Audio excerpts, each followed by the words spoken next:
ஒரு பள்ளி இவ்வளவு மோசமா இருக்குமா அப்படின்னா இந்த ஆண்டிபாளையம் ஊராட்சி ஒன்றிய துவக்கப்பள்ளியை சொல்லலாமுங்க. ஏன்னா ரொம்ப மோசமான நிலையில் இருக்கு, அந்த கஷ்டத்துல மாணவர்கள் படிச்சுட்டு இருக்கிறாங்கன்னு சொல்லலாம். பள்ளி ரொம்ப மோசமான நிலை, எப்ப வேணாலும் இடிஞ்சு விழுவுங்கிறங்காட்டிக்கு பயந்து போய் பக்கத்துல இருக்கிற சத்துணவு கூடம், எனக்கு பின்னாடி இருக்கிற இந்த சத்துணவு கூடத்துல குழந்தைங்க படிச்சுட்டு இருக்காங்கன்னா அப்ப யோசிச்சு பாருங்க எந்த அளவுக்கு ஒரு அபாயகரமான சூழல்ல இந்த ஊராட்சி ஒன்றிய துவக்கப்பள்ளி இருக்குன்னு நினைச்சு பாருங்க. சரியா நம்ம இப்ப எங்க இருக்கோம் அப்படின்னு பாத்துட்டீங்கன்னா பேரூர் அடுத்த வேடப்பட்டி பேரூராட்சி ஆண்டிபாளையம் ஊராட்சி ஒன்றிய துவக்கப்பள்ளியிலிருந்து தான் பேசிட்டு இருக்கிறோம்.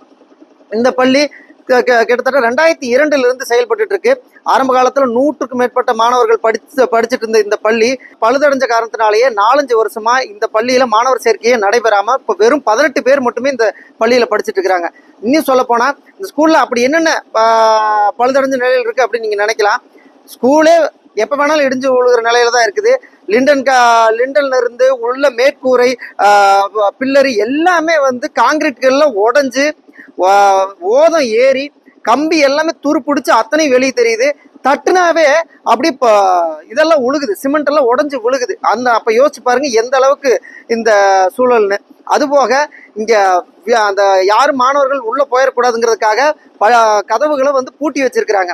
அதனால இதுக்கு நேர் ஆப்போசிட்ல இருக்கிற இந்த சத்துணவு கூடத்துல தான் 1ஆவதுல இருந்து 5ஆவது வரைக்கும் படிக்கிற அத்தனை மாணவர்களுமே ஒரே கூடத்துக்குள்ள அப்படியே ஆட்டு மந்தைகள் மாதிரி உள்ள உட்கார வச்சு பாடம் சொல்லி கொடுத்துட்டு இருக்கிறாங்க ஆசிரியர்கள்.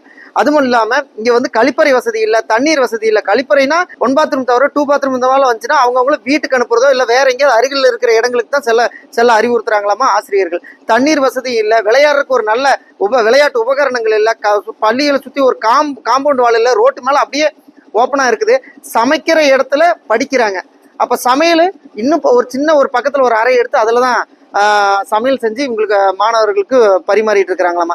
யோசிச்சு பாருங்க, கல்விங்கிறது எவ்வளவு ஒரு இன்றியமையாதது. ஆனா அந்த கல்வியே இந்த மாணவர்களுக்கு ஒரு கேள்விக்குறியா இருக்கு அப்படின்னா என்ன சொல்றதுன்னே தெரியல. இன்னும் பல ஆண்டுகளாகியும் இந்த மாணவர்களுக்கு ஒரு நல்ல வெளிச்சம் கிடைக்கல அப்படின்னு ஒரு ஆதங்கமா இங்க இருக்கிற மக்கள் சொல்றாங்க. நாங்களும் நிறைய போராடி பார்த்துட்டோம். இந்த பள்ளியை முதல்ல இடிஞ்ச நிலையில எப்ப வேணாலும் இடிஞ்சு மாணவர்களுக்கு, ஏன்னா இப்போ மாணவர்கள் காலையில் நேரமா வந்துட்டாங்கன்னா அங்கேயும் போய் விளையாண்டு இருக்காங்க. எப்ப வேணாலும் இடிஞ்சு விழுந்துச்சுன்னா என்ன பண்றதுனே தெரியல. ஸோ முதல்ல இந்த பழுதடைஞ்ச நிலையில் இருக்கிற இந்த பள்ளியை முதல்ல இடிச்சுட்டு புதுசா மாணவர்களுக்கு ஒரு பள்ளியை கட்டி கொடுங்க அப்படிங்கறது இங்க இருக்கிற மக்களுடைய ஒரு பெரிய கோரிக்கையா இருக்கு. சரி வாங்க அவங்க என்ன சொல்றாங்கன்னு அவங்கள்ட்ட கேட்போம்.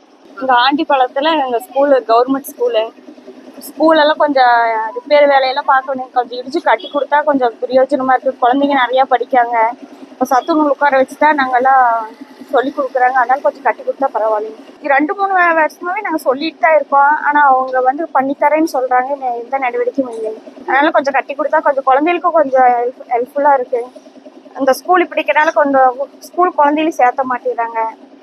அதனால கொஞ்சம் கட்டி கொடுத்தா கொஞ்சம் ஸ்கூல் குழந்தை இன்னும் கொஞ்சம் நிறைய பேரை சேர்த்துவாங்க. சின்ன மழை பெஞ்சா அந்த செவர் கொஞ்சம் ரொம்ப அடிக்குது. ஒவ்வொரு பக்கம் செவர் கீழே இடிச்சு கீழே விழுங்க. அது அப்பப்போ கொஞ்சம் சரி பண்றாங்க. ஆனாலும் குழந்தைகளை எங்க உட்கார வைக்க முடியாதுங்கல்ல. ரொம்ப செவரு மோசமா இருக்குங்க. அது கொஞ்சம் கட்டி கொடுத்தா பரவாயில்ல. இந்த கட்டடம் ரொம்ப பாதிப்பா இருக்கறனால குழந்தைகளுக்கெல்லாம் ரொம்ப கஷ்டமா இருக்கு. நல்லபடியா வேற கட்டடம் பண்ணி தந்தீங்கன்னா பரவாயில்ல.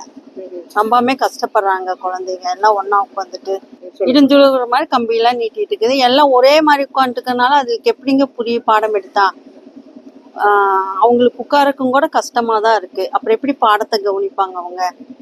நீங்க நல்ல முறையா வேற பில்டிங் பண்ணி தந்தீங்கன்னா பரவாயில்ல. குழந்தைகளுக்கு ரொம்பவே இடைஞ்சலா தான் இருக்கு.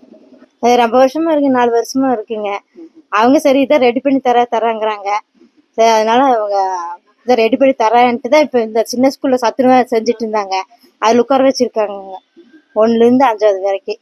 1ல இருந்து 5ஆவது வரைக்கும் எல்லாருமே ஒரே வகுப்புல தான் இருக்காங்க. எத்தனை டீச்சர் வேலை செய்யறாங்க? ஒரு சாருமே டீச்சர் தாங்க. ஸ்கூலுக்குள்ளாரையாங்க அந்த சேவரெல்லாம் இடிஞ்சு அந்த மேலையெல்லாம் அப்புறம் அதனால அவங்க வந்துட்டு சரி இதை பண்ணி தரேன் அப்படிங்கிறாங்க. பாத்ரூம்ல 2 பாத்ரூமுக்குள்ள போறக்க கொஞ்சம் இங்க கஷ்டங்கிறாங்க குழந்தைகளுக்கெல்லாம். ஆனா அவங்க வீட்டுக்கு தான் அனுப்பிடுறாங்க. பாத்ரூம் வீட்டுக்கு தான் அனுப்பிடுறாங்க. ஆமாங்க. ஸ்கூல் ஒரு 20 வருஷமா கட்டி இருக்குது. பட் அது நிறைய ஓட்டையும் எதுவுமே இடிஞ்சு விழுவும் நிலையில் இருக்கிறதுனால அதை சரி பண்ணி வந்தா இப்ப இருக்கிற ஒரு 40-45 குழந்தைகள் பயன்படுத்தாங்க. 1ஆவது கிளாஸ்ல இருந்து 5th முட்டுருக்கு. இனி அதை கொஞ்சம் டெவலப் பண்ணி இனி நல்லா பண்ணா இனி கொஞ்சம் அதிக ஸ்டூடெண்ட்ஸ் சேருவாங்க. ஸ்கூலும் நல்ல முறையா நடக்கும். பள்ளியில் ஒன்று பார்த்தீங்கன்னா மேல இருந்து கீழே இடிஞ்சு விழுகிற மாதிரி இருக்குது, அதனால நிறுத்தி வச்சிருக்காங்க. அதை டெமாலிஷ் பண்ணிட்டு புதுசாக கட்டினா நல்லா இருக்கும். இதெல்லாம் கட்டித்தரேன்னு தான் சொல்லியிருக்காங்க இது வரைக்கும். இப்போ இது வரைக்கும் இந்த 4.5 வருஷமா அவங்க கட்டக்கான இனிமேல் கட்டணுங்கிறது தான் எங்களோட விருப்பம்.